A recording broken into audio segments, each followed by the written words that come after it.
All right, thank you so much. Had to happen sometime. We have a really great facilitated idea exchange for you this afternoon. And I'm very excited to introduce our speakers today who are going to share a little bit about themselves and their experiences with digital inclusion initiatives over the past few years, including during the pandemic. And then we'll have an opportunity for everyone here to participate in the dialogue, in the chat, conversation. So to get us started, we have a few poll questions to learn a little bit more about who you are. But I would encourage you throughout to just go into the chat, share any thoughts you have, raise your hand, and if you want to jump in, go ahead and unmute yourself to be part of the conversation. This is really meant to be, for you as participants as much as it is for the presenters. And so we hope that you all just take this opportunity to jump in and be part of the conversation today.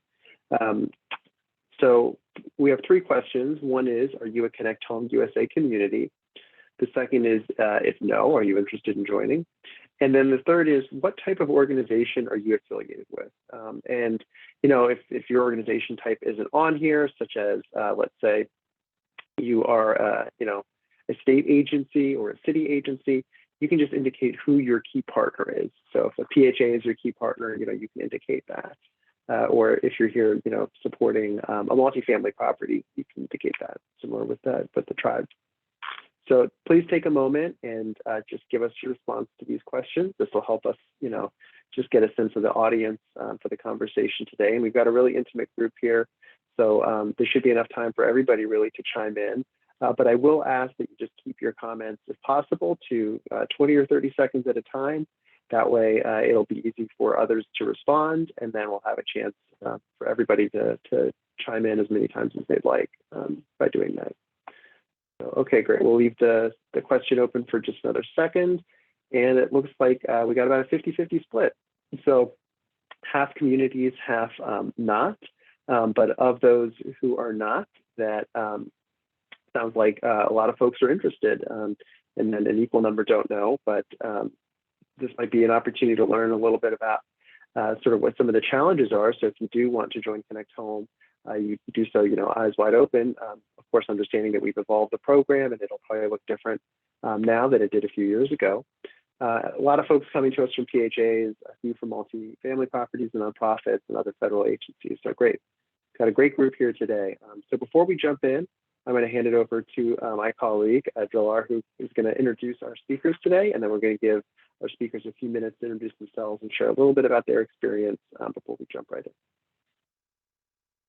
Good afternoon, everyone. Thank you for being with us. Our first speaker is Knowledge Bill Hudson. His work at the Housing Authority of the City of Pittsburgh focuses on equity and creating innovative pathways and connections to self-sufficiency. He also serves on the Beta Mesh Wireless Community Board, and this is a nonprofit that works to bridge the digital divide in the greater Pittsburgh area. He is also proud to work with like-minded public servants to ensure low-cost or free high-speed internet service, digital literacy opportunities, and low-cost internet-ready devices, and that all residents have access to these opportunities. Our second speaker is Allison Strobel. She is the Chief of Staff at the Jersey City Housing Authority. She's responsible and coordinates strategic interdepartmental collaboration and operations. In addition, she oversees the Department of Resident Empowerment and Community Engagement Partnership. This department partners with local, state, and national organizations, and together they offer a large range of services and referral services for nearly 15,000 residents. The partnership from this focuses on youth development and creation, or rather recreation, employment and training, digital inclusion, senior services, and physical and mental wellness. I'll now turn it back over to Jason. Great. Thanks so much for those introductions. And we'll start it off with knowledge bills. Take it away. Thank you so much, guys. Good afternoon, everyone. My name is Knowledge Bill Hudson. I'm from the Housing Authority of the City of Pittsburgh. I'm just going to tell you a little bit about my experiences so we can get right into this. So you can just advance to the next slide.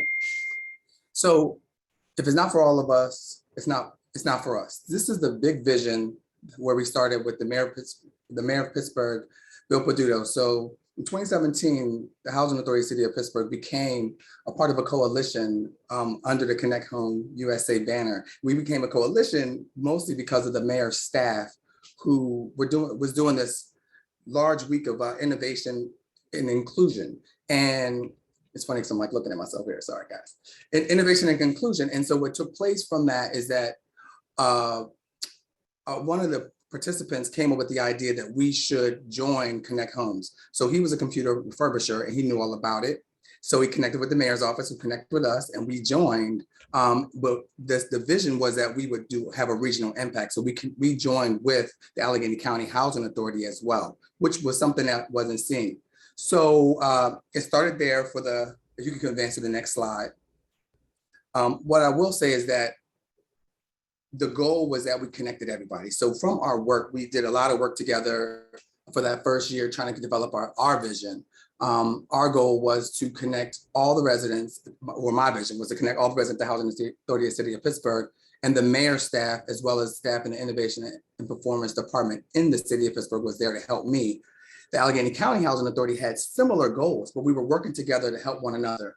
That computer refurbisher, they were our first partnership, as I mentioned. So on the left, you'll see a picture of them doing classes. So they were doing digital literacy classes for our residents, and they gave us our first 25 computers. The hidden cost, we didn't know where the money was going to come from. So they were the first folks to come with money to the table. Over time, we did pitches to the bank, local and regional banks to try to do CRA funding. We did pitches to the Housing Authority staff. Because initially I was new, right? I was there for about a year at that point in time, and I had to develop trust so that staff would understand that this needed to be funded. So myself and the mayor's staff would pitch about Connect Home and why people should be connected and try to get people to wrap their heads around this important thing that seems so foreign to so many people back 3 years ago, which seems like a lifetime now. And they just really weren't understanding where the money should come from. So we leaned over to another one of our partners, which was Everyone On. So Everyone On also brought some money to the table to help us solve some problems. So with Everyone On, Allegheny County Housing Authority, and Best Buy Teen Tech Center, we partnered to create a program called Bridges to Tech, which provided digital literacy for children and access to the internet for a lot of youth in our region. Then a little bit before that, maybe a few months, the Housing Authority gave me I think it was $20,000 to buy some tablets, right? So if you actually go to the next page, or the next slide, I'm sorry, you'll see some of the things that the Housing Authority began to fund, because, it takes time for people to understand. And what I didn't understand is that the Housing Authority already had a robust digital literacy program for years before I even started there, but it was more internal, educating residents. There was a mobile lab that went to all the high rises. So all this stuff was happening, but I didn't know about it. So the T-Mobile tablets just helped out our staff give more access to digital literacy and reward people who passed the classes by giving them a tablet. Then 2019, everyone knows, was like the year that everything stood still, but also is when all the funds came down the pipeline, right? So from that, we were able to use funds from the CARES Act to then work with Comcast to provide internet for any residents who was interested in being connected. Also, we bought Chromebooks for all the residents in Pittsburgh Public Schools who are residents of the Housing Authority of the City of Pittsburgh, and we expanded our mobile lab program. So I'm gonna be very brief. We had some bumps and bruises in the beginning trying to get to that point, but the CARES Act really helped us solve some problems. So if you go to the next slide, I just wanted to highlight some of the folks who helped out with that. On my team was Michelle Sanders, who was basically the lead in making sure that we were using those CARES Act funds correctly. Byron Wright, who is at the Housing Authority of the City of Pittsburgh, he's the expert on education and advancement, helping young people, and as well as all people, I should say, be connected to the internet through the digital literacy program, and Brandy and myself. And then our partners were all those listed there, starting at the top with ConnectHomeUSA, who helped me get to where I was, and local regional HUD staff, et cetera. So in lieu of time, I know we can talk more later, but that's in brief the spill. And like I said, there were some bumps and bruises, and I'm totally open to talk about how we found the funds and what it took for us to get where we are today. And now I'm going to pass it over to my colleague, Allison, to tell you more about what's going on in New Jersey. Thanks so much, Knowledge Build. It's so interesting to learn about all the work that Pittsburgh's done in the digital equity space. And speaking of bumps and bruises, I'm going to talk specifically about some of the ones that JCHA has experienced. Next slide, please. So Jersey City Housing Authority joined Connect Home in late 2018. One major hidden cost that I've heard lots of PHAs discuss is staff capacity and staff time. We were really fortunate to have just begun hosting a fellow from Leadership for Educational Equity who took our digital inclusion dreams and really ran with them that first year. We deployed 50 T-Mobile tablets to seniors, developed 4 computer labs, hosted more than a dozen digital literacy classes with free laptops offered to frequent participants, and held 2 convenings with local and regional stakeholders. Since then, we've focused really on Wi-Fi and device access, and through some trial and error and resident feedback, we've settled on some key tech spec thresholds that now drive our investments. And when I say investments, I mean some grant funds that we've been fortunate to obtain, and also staff time. So these are things that may be obvious to some of you on the call, but hopefully will be useful to others who are have less tech expertise like me. So among other things that I've learned in the last year or so, or wish I'd known before we'd started programming, are these: Wi-Fi. JCHA began speaking with a range of internet service providers at the outset of our Connect Home participation, but really picked up the pace early in 2020, slowed by the pandemic, but with an eye toward getting all our developments wired. So others have spoken about Wi-Fi deserts and provider monopolies throughout this conference. And ultimately, JCHA decided to put out a public bid to ensure we landed on a provider who would meet both quality and cost thresholds that would ensure truly high speed and truly affordable access for our residents. The specifications of our bid, which I'd be happy to share with anyone who might be interested in going this route, included a minimum service of 30 megabits per second symmetrical broadband, an introductory rate of no more than $10 a month for at least 2 months, and a maximum rate of no more than $20 a month thereafter, inclusive of taxes and fees, no contract obligation, no credit check, essential equipment to be provided without charge, and 99% uptime. As a result, we contracted earlier this year with 2 providers who are presently starting to wire 6 of our developments. And we're hoping that having affordable broadband available at those buildings will reduce the other challenges I'll mention. First is data speeds and data caps. We recently assessed the success of a tablet program, and based on resident feedback, realized that the majority of calls for tech support that we received resolved in the realization that the resident had gone past the data cap, after which their speed was reduced from 4G to 3G and left them unable to stream. I think it's not surprising that most people use or want to use the internet for streaming, whether video calls, Zoom, media consumption, or gaming. And as you can see on this slide, any kind of streaming activity will eat up data very quickly for those without unlimited plans. So a cohort of JCHA seniors who had 2 gigabyte plans often blow through their initial data cap for 4G usage just a few days into their billing cycles. At 3G speeds, most of them are unable even to join Zoom meetings without service issues. And lastly, though I didn't include it on this slide, we recently used grant funds to purchase laptops for students and tablets for seniors. And in both cases, we purchased new, or what I'll call young, devices, realizing that the inability of older devices to meet the average needs of users. So in close consultation with our IT director, we procured devices that were at least 8th or 9th generation with minimum 8 gigabytes of RAM and 256 SSD hard drives. I still don't really understand the difference between SSD and non-SSD, but I'm told that even compared to 1 terabyte on a non-SSD hard drive, the 256 SSD hard drive is much faster. Next slide, please. The second significant, if not so hidden, cost of digital inclusion we realized has been connecting with the unconnected. Even before the pandemic, JCHA had been limited in our ability to effectively reach our nearly 15,000 residents. And I know from speaking with other PHAs that we're not alone in this challenge. Key factors include staff time and capacity and resident phone and digital connectivity. I've heard other PHAs speak about strategies they've implemented that effectively allow them to reach residents to share essential information and promote social service opportunities, and look forward to hearing from those on the call during the second half of this presentation. For now, I'll just briefly cover some of the strategies JCHA has attempted or considered and the challenges we've experienced. Pre-pandemic, flyering and emails to resident leaders were our main avenues of sharing information with residents.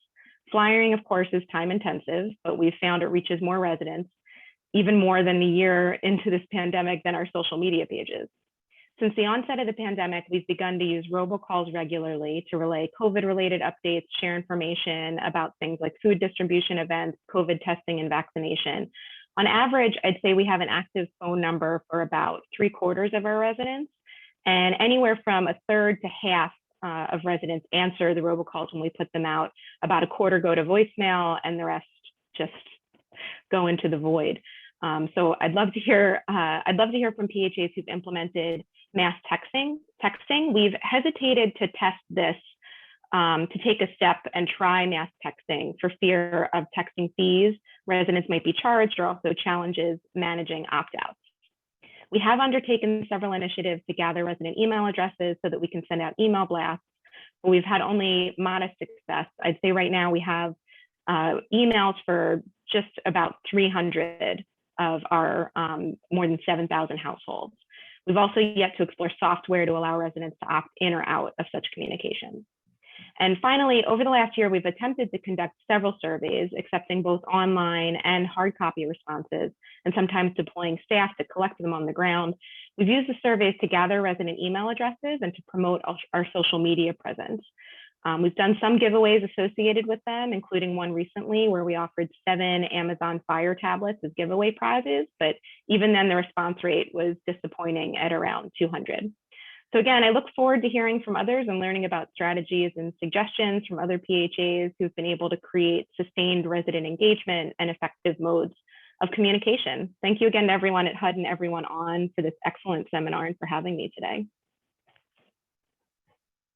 Awesome. Well, thank you so much, really, for all of that great information.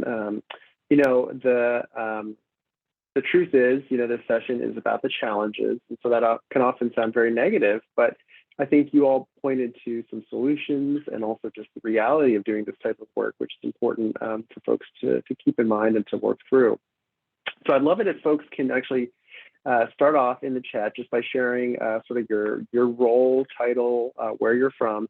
And I guess as a softball, Allison had mentioned sort of the tech specs being a big issue, and the difference between SSDs, which are solid state drives, and traditional hard drives. So I'm wondering if anyone wants to explain that or has run into similar explorations about what makes sense when procuring devices.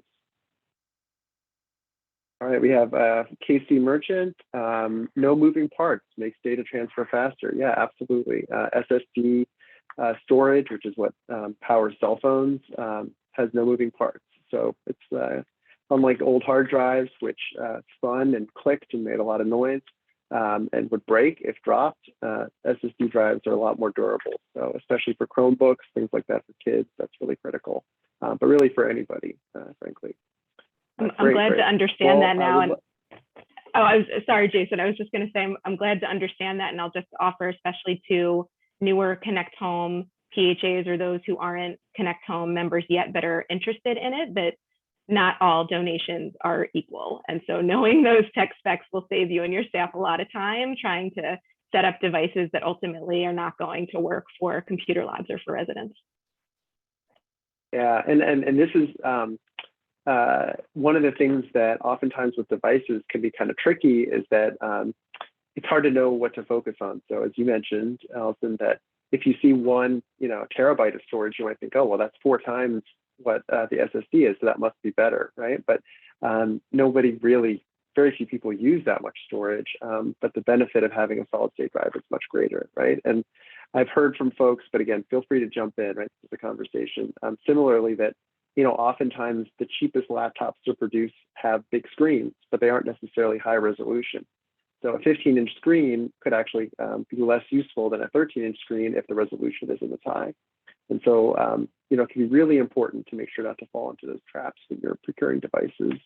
Also to make sure that the device isn't so heavy that the person couldn't use it, right? All right, lots of great comments here. Casey again says they are the Digital Equity and Inclusion Program Supervisor in Washington State. Mostly the work is focused on one-to-one programs, ELL, and special education adaptive tech, hoping to see if there were ways to cover, quote, the last mile. So, Allison, you talked a little bit about, that last mile and connecting your properties. Can you share more about some of those initial challenges in doing so, and where things are now, and what approach you took to kind of bridging that mile? Yeah, and I see another comment from Trinity Miller about community Wi-Fi. And I think, as I mentioned, we spoke with lots of ISPs early on. And as we got to better understand sort of the range of what was out there and what residents already had access to and what was possible, we met with some ISPs who do broadband wiring for free and then offer the subscription service directly to residents. So that was really ideal for us. We learned the hard way trying to implement a discount rate program to residents where they were paying through us and we were paying. The ISP was administratively challenging. And so going that route where the residents, where the agency would contract with the vendor to do the installation at no or minimal cost. And some of them do this nationally. Starry is one example. Allows you to be able to offer the high speed, affordable broadband to your residents. They can choose whether or not to subscribe under the EBB. Some of those vendors are covered. And so residents won't have to pay anything for internet while the EBB is still around and potentially can apply Lifeline thereafter. So that's been the path that we've taken to community Wi-Fi. And as I mentioned, I think the first of the 6 developments that'll be wired at JCHA will be wired by early November. Great. Can you share, we have a question, I think, from Bobby in Fresno. Does the free wiring come with exclusivity agreements? So I know that can often be sort of a hidden cost, right? Is not realizing that being locked into one ISP may reduce your leverage and competitive advantage. Can you share in your experience how you all navigated that? Yeah, that's a great question. It actually didn't come up for us. And now that I'm seeing the question, I'm thinking that would have been a good addition, just as a sort of protective and preventative measure in our public bid.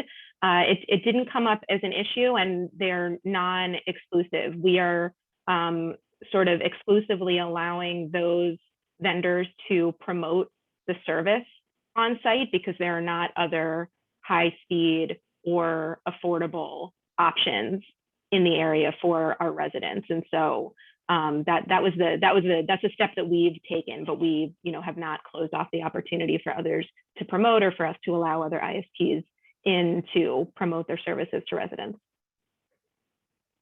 Yeah, that's a really good distinction too, right? There's, of course, an exclusivity agreement in terms of wiring to other ISPs, but then also in terms of promotion and marketing. So, if you have a marketing agreement that prohibits you from letting people know about other services, that can almost be just as limiting. Bobby says, so jealous of anyone who can access to Starry services. So Starry is a fixed point wireless system that runs on a fiber backbone. Allison, can you share a little bit from the tech side of how you all sort of navigated that? Obviously, you're in a dense sort of urban environment, but how you were able to ensure that the buildings were could get access. We honestly relied on the ISPs for that, and I rely heavily on my IT department, who are graciously answer dozens of questions from me a week about things that I just don't understand.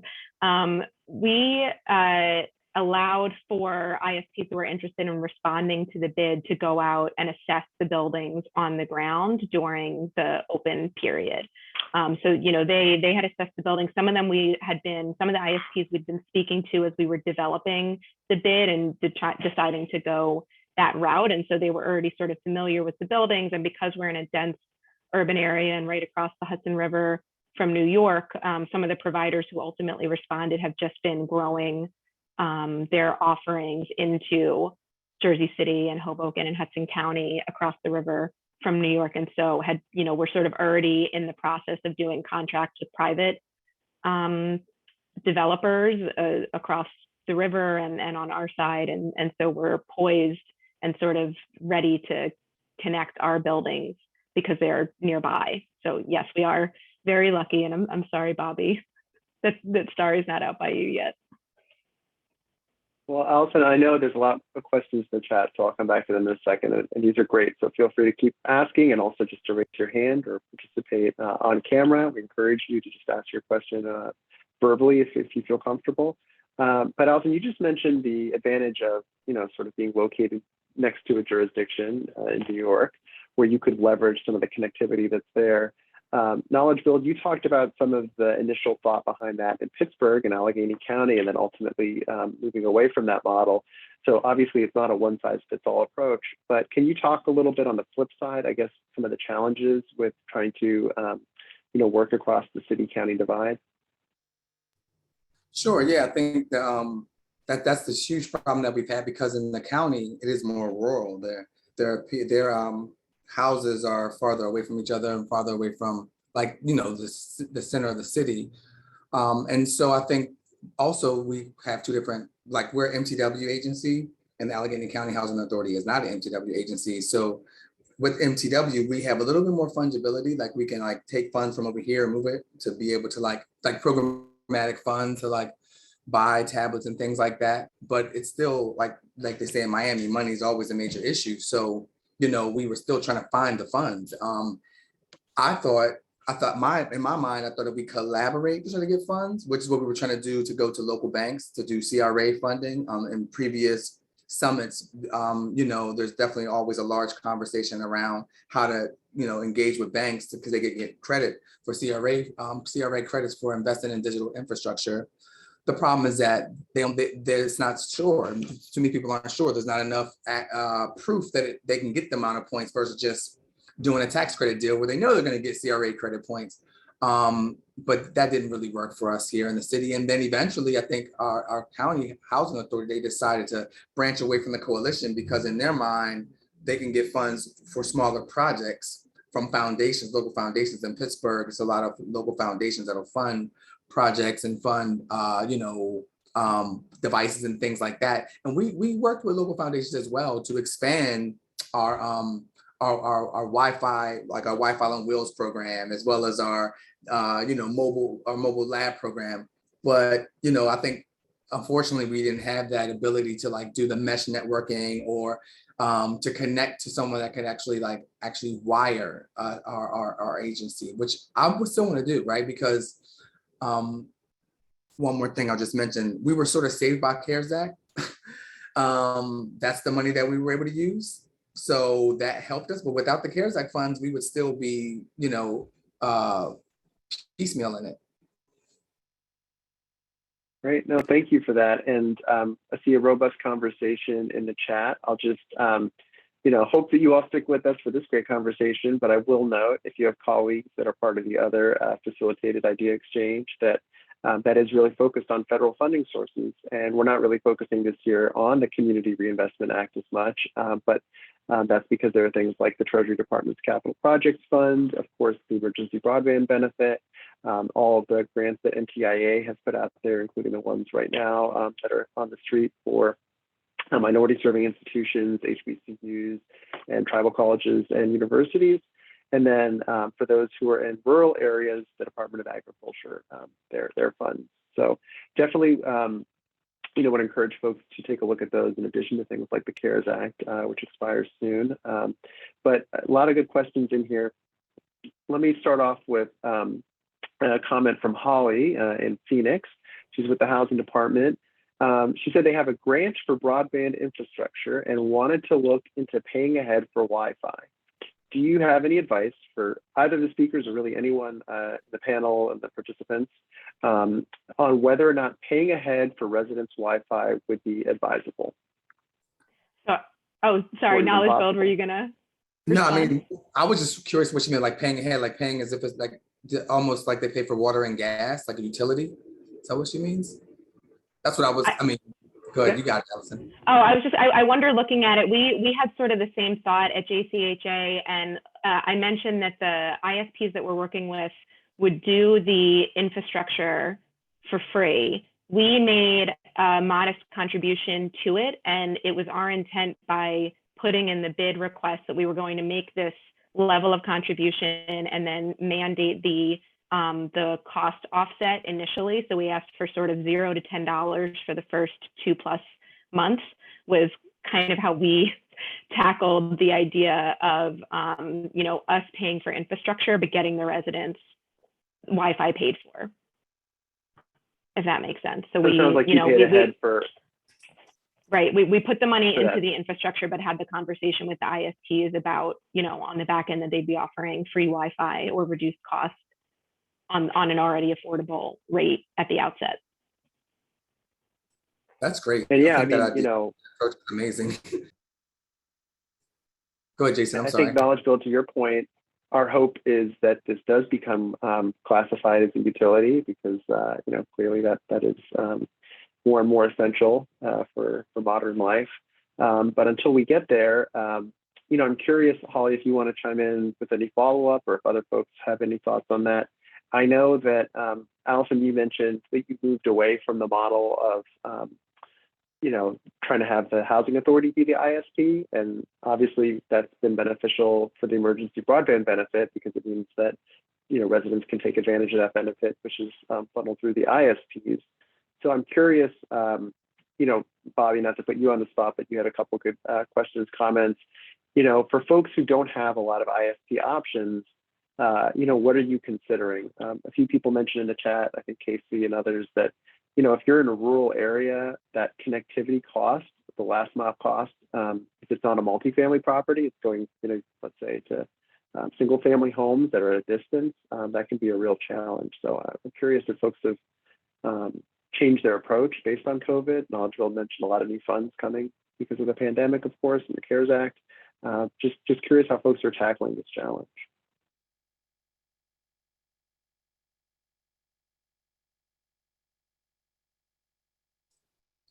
I mean, I know that, go ahead, Bobby, you got it. I'm not on this panel, just to be clear. One of the just a things conversation. Go for it. Yeah, no, I think it's a really good question. One, because we've seen a lot of infrastructure grants, but not a lot of grants that'll pay for service, or funding streams that'll pay for service. But we have started to see more. I think to some of the points that were made earlier, some more innovative program offerings from internet service providers. So we're able to buy in bulk now. From certain ISPs. I think Comcast has a program, their managed Wi-Fi. There's a few that have just come out since COVID that are easier for the housing authority to manage, and doesn't accidentally lead us to the path of us becoming an ISP or managing huge technology deployments. But yeah, I haven't seen any grants or any funding availability that is service related. It's just all infrastructure. Yeah, I was going to say that too, Bobby. Yeah, well, go ahead, Jason. Go ahead. No, I was just going to say that's what we sort of developed a relationship with Comcast and bought in bulk and gave residents a link. And Byron's on here, so he actually is the one who executes that, or he was on here. So it's like they get the access to the internet just by through us, but we pay forward in the beginning. So we're paying for it from programmatic funds. And that's why I was sort of interested what Holly was saying, like paying ahead, because we're sort of paying ahead. And I think we have like a year contract. The goal was to try to do a 3-year contract. But I think we started with a year contract. So the housing authority is paying for any resident, because your Comcast Essentials, and I wanted to mention that also earlier. In the beginning, it was kind of slow. It wasn't really high speed. They did bump up their speed to meet, I think, high speed qualifications. Although there has been residents, because everyone's working from home, that had issues when they were doing work and the children were doing work. So there was a little bit of lag there. But yeah, so we're paying for it, and the residents don't pay anything. And also, I know you talked about the tablets, Bobby. You are asking me about, are we doing support, providing tech support? We're not providing tech support with the tablets, but we were not with the T-Mobile tablets. We had them. They would have a relationship with T-Mobile to go to the store on their own, because after we paid for the services for a year, then it was their tablet to connect to Wi-Fi. And the tablets that we've distributed were, from my understanding, no, we're not providing any tech support. So I know that's a big bummer too. Great, thank you, Donald. Casey was asking, does anybody know of successes regarding communities or groups forming their own ISPs? So I know different states have different sort of restrictions there, but can anyone share either, they tried it, it worked or didn't work, or just tried to go down that path of, creating a coalition or maybe a co-op? So I'm actually on the board of a local mesh network community ISP that we're really in the process of going to become a WISP Wi-Fi internet service provider, and it's been a challenge. We actually have customers that are in the rural area, but it's in its infancy stages. We pivoted probably in the last 7 to 8 months, but the name of the organization is MetaMesh Wireless Communities, and I can put the link in the chat if you want to look more into the company. And we're working with a state service provider to like connect the dots, be like the last mile, if you will, in some instances. But I'm just on the board. I'm not the technician or the technical person, so I'll probably have to pivot back to Bobby for some of that technical knowledge.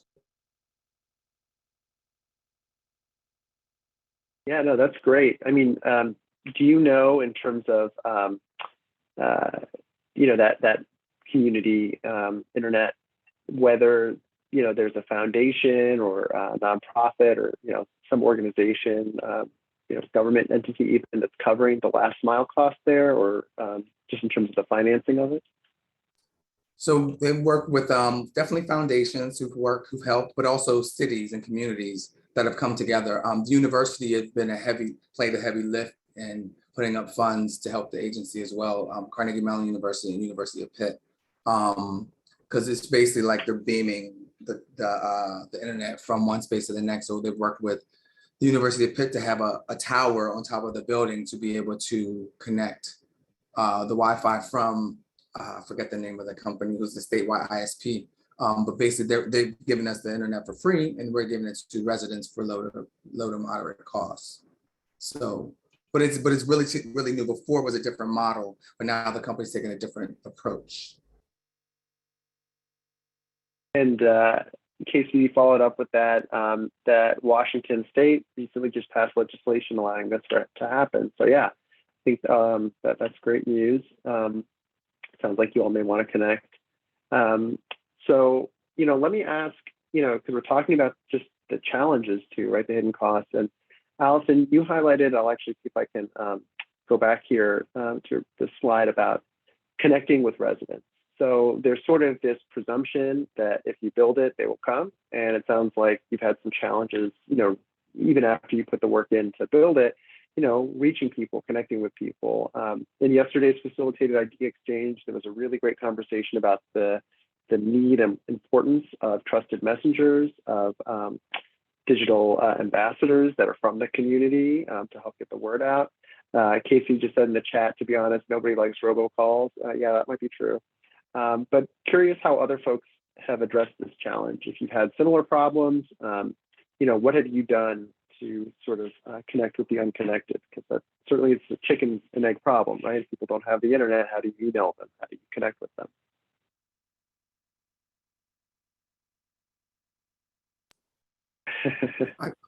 I can jump. We've heard nobody likes surveys either. I guess it depends if you give them money for filling it out, but yeah, certainly. Yeah, that's right. You get the $25 prize.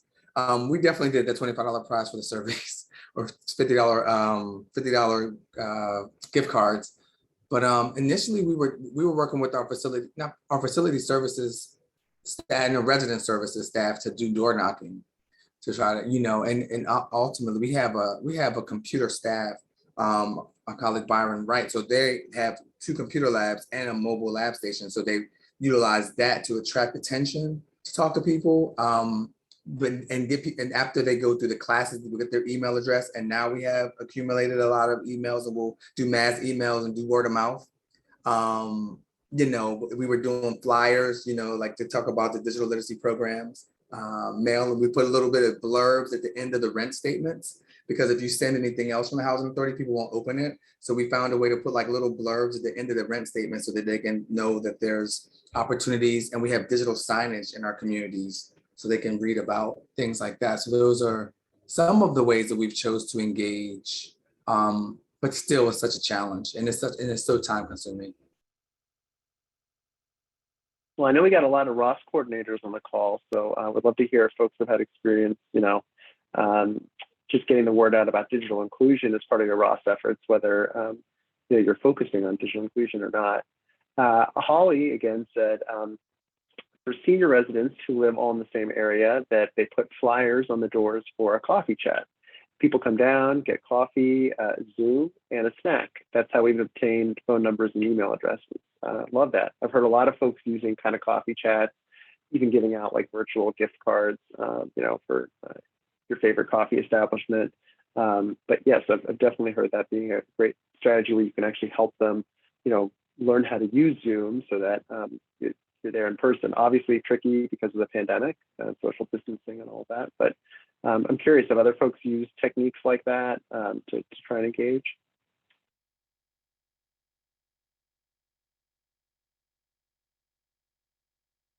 I think someone yesterday shared that they do like a Zumba, like a Zoom sort of fitness class that people really like participating in.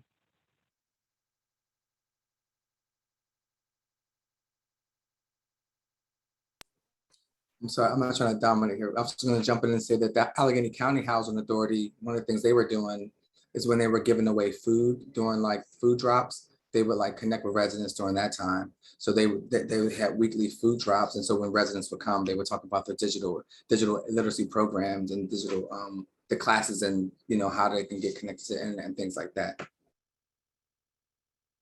Yeah, I know certainly pre-pandemic, if you wanted to hold an event, free food was always a great way to get people to turn up. But, even if you're not doing an event like that, you're just giving away food, that can be an opportunity to engage.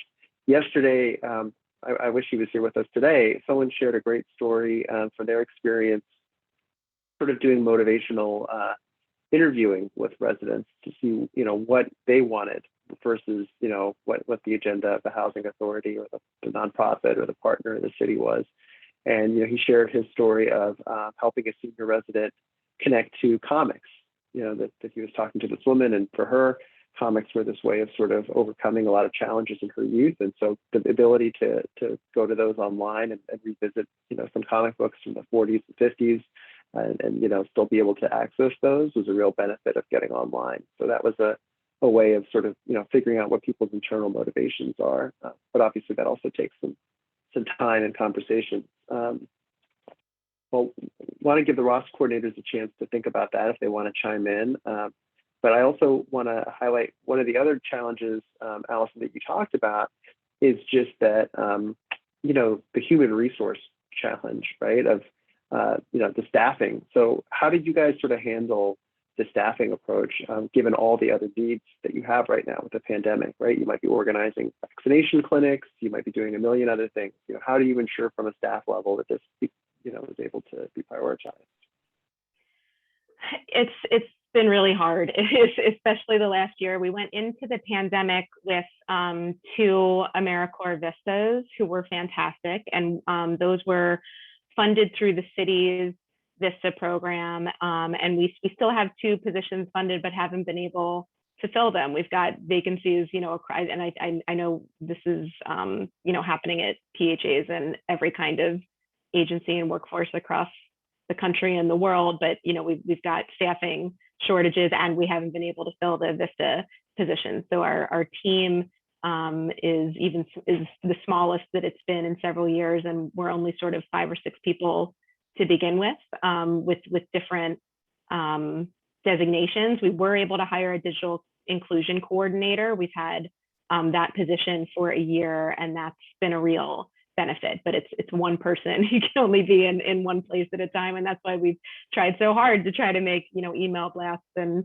robocalls and social media work for us. But we were preparing to, with some GitHub grant funds that we had received, to try and launch a digital ambassadors program and hire residents and pay them a stipend and do some digital literacy training and have them staff our computer labs. And in addition to the fact that we haven't had the capacity or the ability in person until recently to sort of roll out a program like that, our computer labs have been closed. So I don't know if others have had better success or what staffing patterns at different agencies look like or how those roles are funded, but we've not had great success, especially without the VISTA positions being filled of late.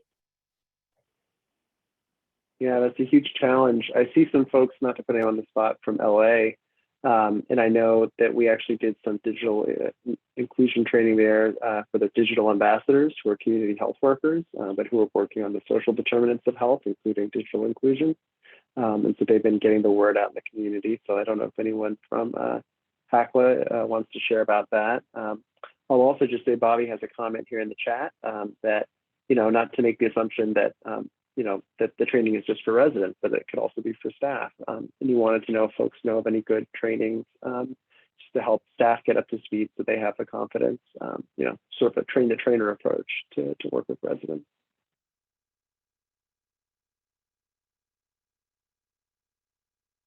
And other folks too who maybe have utilized it, sort of a peer navigator, if you found that approach to be successful when it comes to connectivity.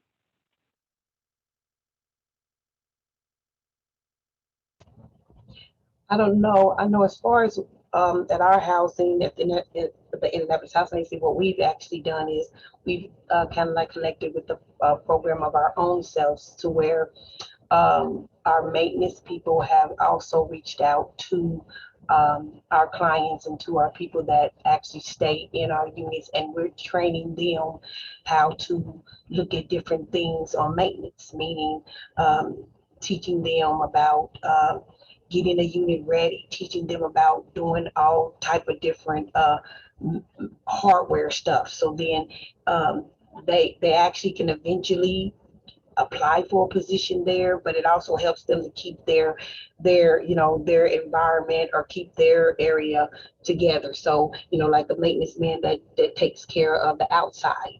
If one of the residents wants to, become that, then they walk around with them and then they show them what they have to do, what they do on keeping the outside together. Then we have some that does inside on units that we're kind of trying to prep up to get ready. So if they are, so they'll know of taking care of their own area. I know when the COVID hit, it wasn't such a great thing, but now the residents are trying to get involved with different things of learning how it does to take care of your unit when something goes down. And some of them, are getting so involved to where they'll eventually apply for positions there. So they'll apply for a position on our job after they've trained with our maintenance people and been around in the units. Because then the only one that can keep their own place together is those that live in their own place sometimes. So then that's one of the training things that we have that's going on. It's shooting out pretty good, getting everybody involved, even the children. We got the kids involved.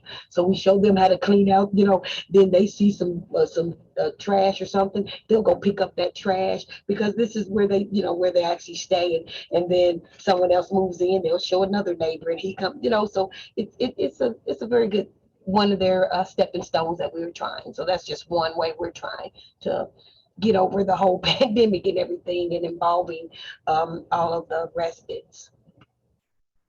Yeah, well, thanks for that, Christy. I know that sounds like a Section 3 approach almost, and we've often sort of advocated for the fact that if you're wiring a property or installing a mesh network, this can be a great opportunity to have residents do the work or shadow the work, learn about it, right? So these are all opportunities, and especially if your partners are of the same mindset.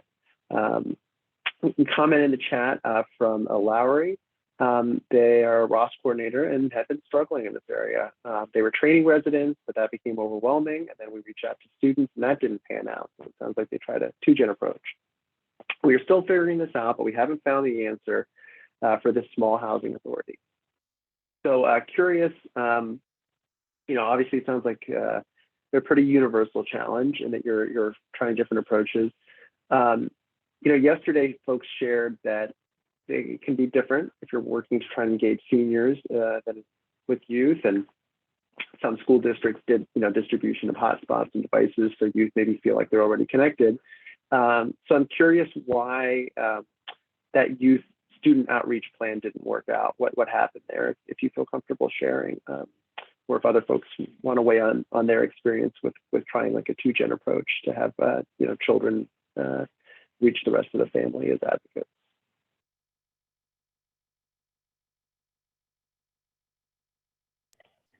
I'm curious to hear about the commenters' experience, but I'll say at JCHA, we've tried several iterations of that sort of work. And in some instances, we reached out to a higher ed or to a high school, and the counselor or placement person we spoke to was really excited about it and then couldn't get a student or any students. Or in other instances, there were students who were interested in transportation was the issue. So being in a densely populated area has its benefits, like the work that we're embarking on with Starry and Andrina, the two ISPs. But it's also we have transit deserts the same way that we've got Wi-Fi deserts, and that's been a challenge that we haven't been able to overcome at JCHA.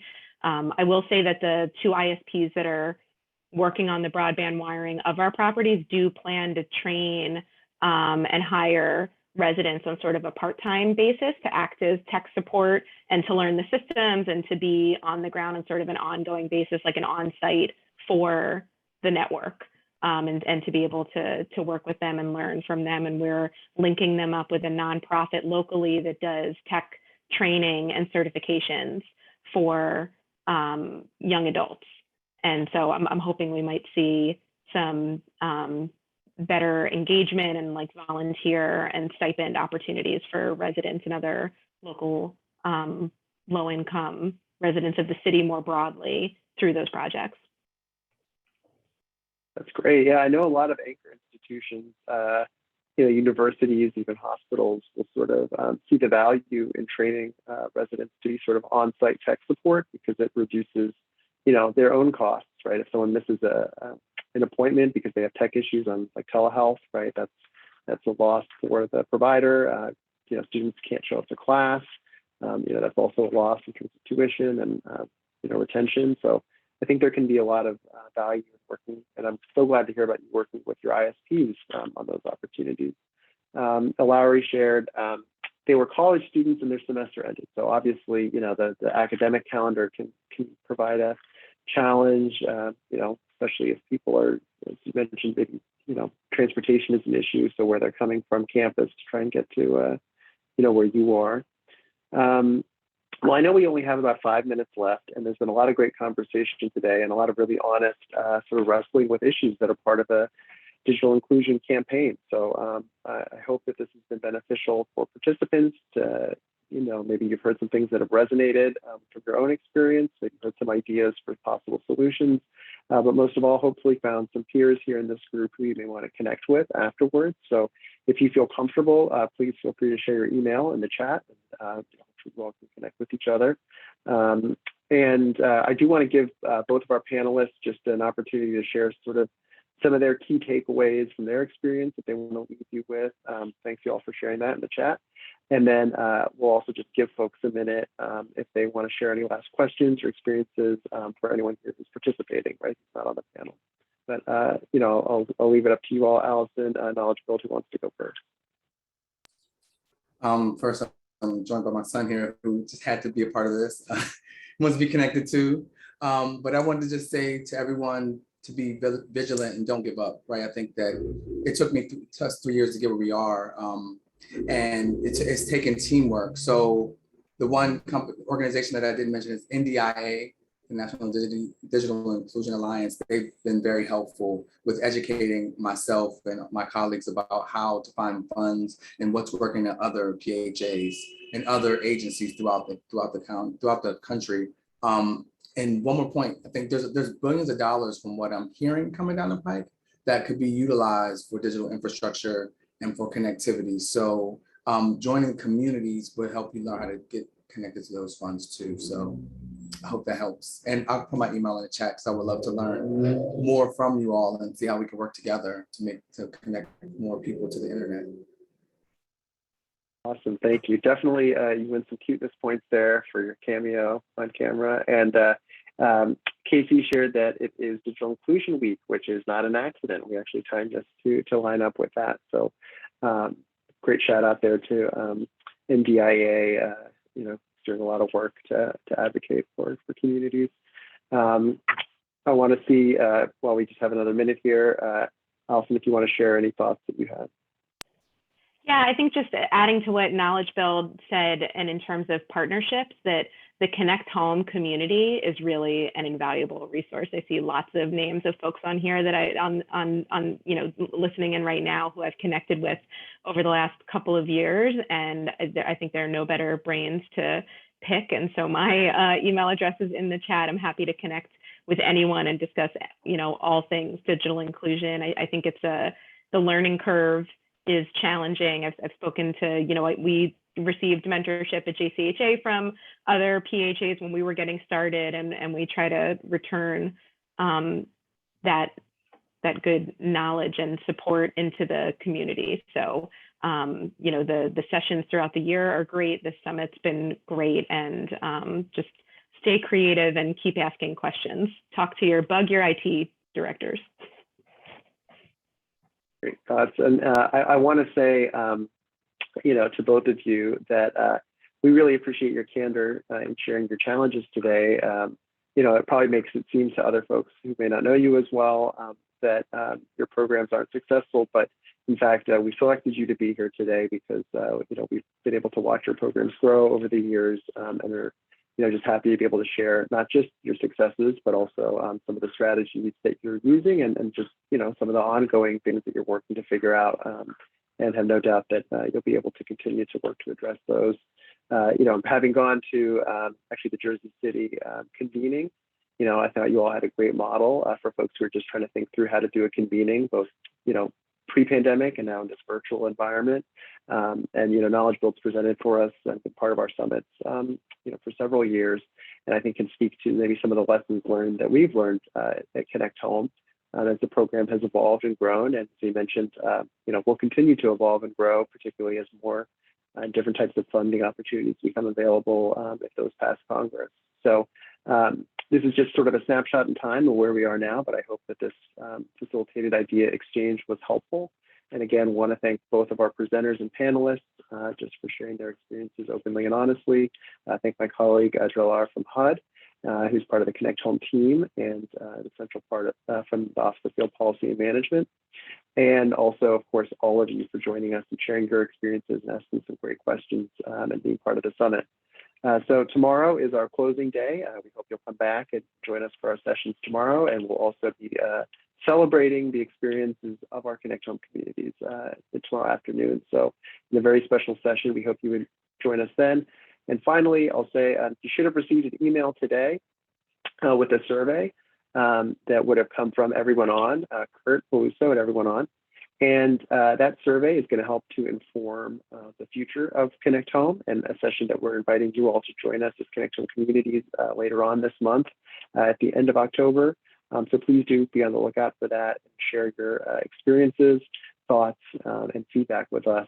That's going to help to inform our visioning session later this month about the future of Connect Home as we look back and look forward. So thank you all so much again. Thanks for all the great work that you're doing. It's really critical in serving the needs of your communities. Hope you all stay safe, and we hope to see you all back here again tomorrow. Thank you so much. Thank you. Bye, thanks. Thank you. Thank you.